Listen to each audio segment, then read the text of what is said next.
In Plato's Apology, Socrates observed that mastery in a single craft can often create an illusion of broader wisdom, especially in matters that resist technical expertise.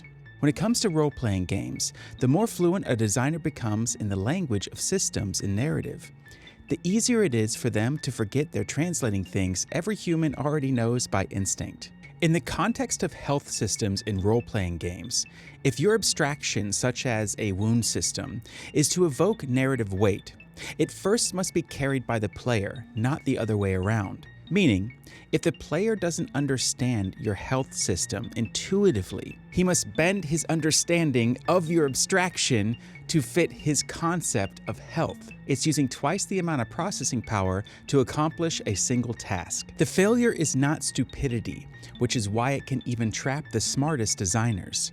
It's losing sight that not everything can or should be extracted into a system. Hi, my name is David, and I've been playing D&D in my head for almost 40 years. And the only thing to fear itself is fear itself.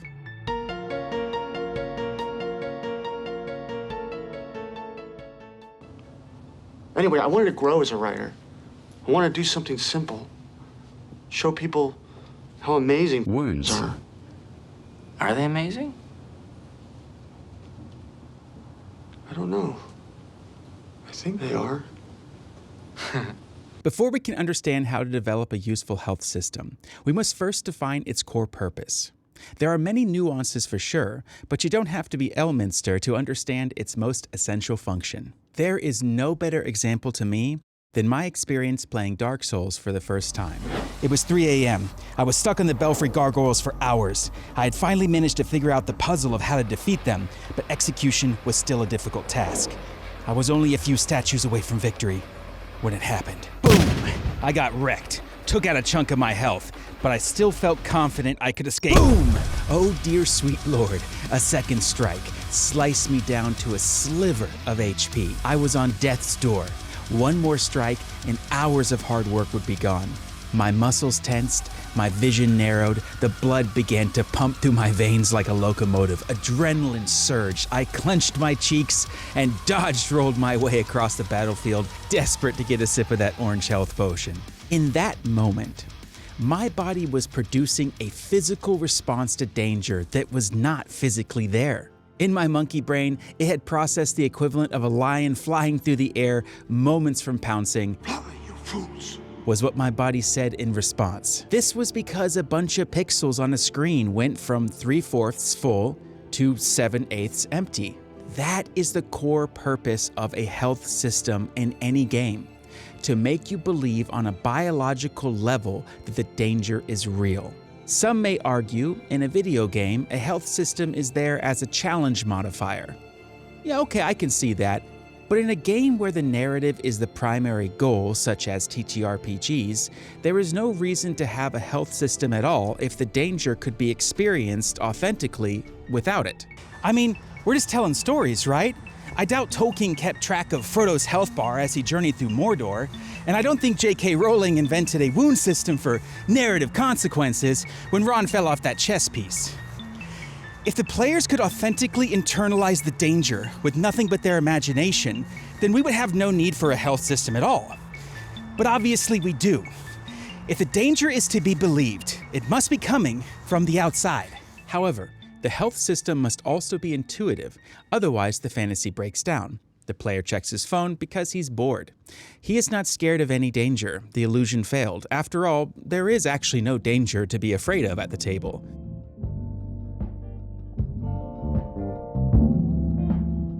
One of the biggest claims by some TTRPG designers is that an HP system lacks narrative consequences. In fact, this is exactly what the creator of TFE told me, and one of the reasons for this video. On the surface, this seems to be true. Many games, such as Tales from Elsewhere, worded their wound system specifically to evoke a narrative response. You have strains, serious injuries, critical injury, and lethal injuries, all of which you would write into the respective slot. A single combat turn goes like this. The enemy aims at a part of your body. He rolls a d10, 10 being the highest. If he hits you, you then decide if you want to dodge. You roll a d10 to see if it's successful or not. If you failed, then he rolls 4d8 and picks the lowest number, 1 being a critical, 2 to 3 being a serious, 4 and up being a strain. Oh, and you can't forget adding the various modifiers to all the dice rolls. Finally, you fill in the injury slot and add any complications such as bleeding, agonizing, maimed, disabled, etc., etc. All of this sounds very narrative, right? It can be incredibly clunky and tedious to resolve this combat loop multiple times every fight for every enemy and every player if the person playing is really just wanting to get into the story. By the time the resolution is done, you're not thinking about how your character fits into the story or what happened in the battle and how you can express that. Your brain is still reeling from all those calculations. Of course, it does tell you that your character is shot in the leg, but what do you do with this? You can roleplay rolling on the ground in pain, and the game will reward you with a luck point. Okay, so with your new luck point, you finally get up and you start shooting again. Wow, how narrative. The problem is the game is asking you to do two opposite things. It's asking you to take the world strategically from a danger standpoint, which means fighting for your life against the threats in a very structured system. It's also bribing you with a game mechanic to roleplay out the derived health condition. What is the point? If the purpose of the game is to roleplay realistic injuries, why do we need such a clunky combat system that takes us out of roleplay with tedious turns? And why calculate distance and have a multi-layered action economy that's more like a video game than a theater of the mind? But if strategic combat is the goal, why do you care if I roleplay out my injury for a turn? Because that's only gonna get me killed, which it does. We see this in action movies all the time when the main character is injured, but then a few scenes later, he seems to be fighting the bad guys just fine without that injury slowing him down. There are a lot of people that will go onto Reddit and complain about it. All right, first concussion. I feel like he's gonna get concussed a lot here. If you're getting hit with a solid object on the back of your skull, ow, that's gonna cause a very serious injury. The reality is it happens so often and it's accepted to such a wide degree, it shows what's really going on here. Whenever it is a lived experience from a first-person perspective, your body, you're gonna feel that injury in a very isolated way. You know exactly where it hurts and how much it hurts. But whenever people are embodying a character through a narrative, we tend to have a more nebulous understanding of health. And sure, that's my opinion, right? Well, I think that there's a lot of evidence for this. And that is why they do it in movies. The story is the most important thing, not the continuity. And if it helps the story and helps the audience connect to the characters in the story, then that's what directors do. And I think that really proves what I'm saying is correct, because simply put, it is industry practice because the way the audience identifies with the characters. If the player wants to roleplay out an ogre hitting him for 30 damage, it can be an epic and organic moment that came out of the player's love for the story and his character. It will mean something, not because he was told to, but because he believed in the story and it felt right. His fellow adventurers will rally with rage against the ogre to save their friend in an unforgettable memory. If your goal is to add narrative weight, don't tie the injuries to game mechanics. Let them be coaxed out through the narrative itself. A wound system designed to add narrative consequences is no different than holding up a "Please Laugh" sign on SNL. Please clap.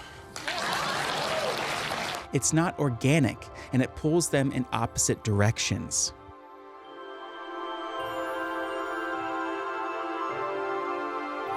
Wound systems are not intrinsically a narrative device. So then, are they totally useless? No way. In fact, the irony is, I believe wound systems are much more a strategic device, and HP systems a narrative one. Caveat: this is assuming the game is trying to achieve both in some capacity. If a game system is almost completely narrative with little to no crunchy combat, I can see wound systems working in a narrative sense, because you're never pulling your player into a direction where they have to think about wounds in a strategic way. Their brain will have the processing power to fully conceptualize the wounds in the context of the story. Wound systems can be a solution to the problem of, it's my turn, push a button. One big problem I have with D&D is it can feel like you have a good action and then a bunch of subpar ones. Therefore, if you have the spell slots, you will always use that ability every time it's your turn. This makes for very monotonous combat and feels like pressing a button.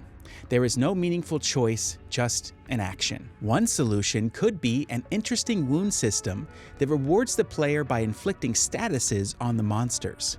They can then manipulate other abilities to combo off these afflictions and make some interesting play. The idea of a wombo combo is very enticing, such as breaking the ogre's leg, dropping a slow-burning barrel of smoke powder, laughing in his face, and then running away. Kaboom! Stupid ogre. What's more is the GM can use wounds against the player to force them out of the button push syndrome. Maybe the necromancer targeted the barbarian with break fingers, forcing his grip on his axe to weaken and his strikes to be enfeebled. This is different than a blanket enfeeblement, as it can be more targeted and conditional, forcing the players to think their way out of the condition. Wait, a thinking barbarian? Wishful thinking. That barbarian is going to ram his shoulder into the necromancer and off the cliff. But you get my point. Wounds are a way both players and DMs can alter the rules of combat, so there's always a new puzzle to solve with violence.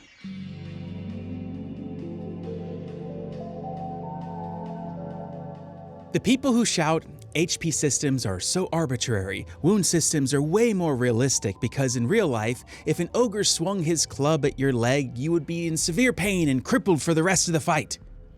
I say yes, and not only would you be rolling around in pain, but you would probably not get up at all.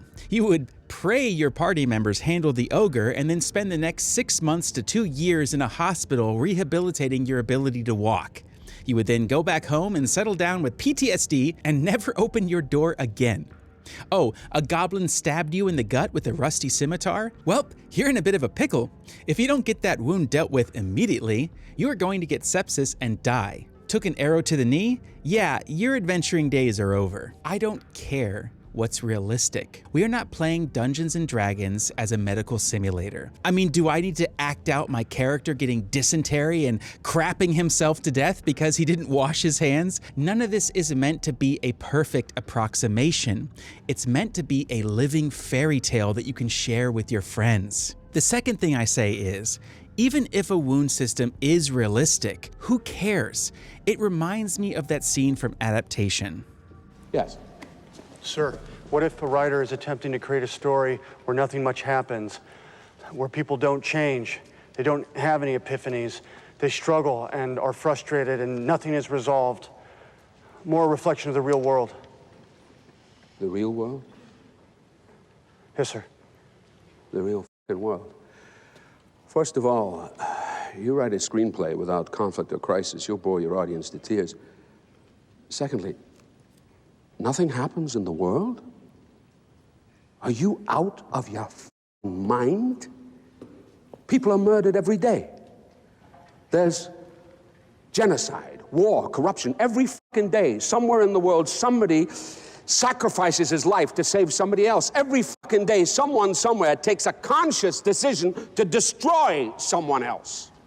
People find love, people lose it. For Christ's sake, a child watches a mother beaten to death on the steps of a church. Someone goes hungry. Somebody else betrays his best friend for a woman. If you can't find that stuff in life, then you, my friend, don't know crap about life. And why the fuck are you wasting my 2 precious hours with your movie? I don't have any use for it. I don't have any bloody use for it. Okay, thanks. We don't need to try to bring in the most mundane aspects of life in order for our TTRPG to mean something. And as a final note, did you know that the leading cause of death on the battlefield was exsanguination? Blood loss. Outside of a head injury and immediate death, you are more likely to die on the battlefield from running out of blood, like 80 to 90% more likely. How can we quantify such an injury in a TTRPG? Okay, let's say you have 6 liters of blood, and you can lose up to 4. So for brevity's sake, we can say you have 4 expendable liters of blood.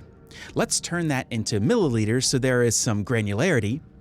And we can call them blood points so each one can be easily referenced and understood by the players. You have 40 blood points, and if you get to 0 blood points, you are dead. I wonder why most HP bars are red.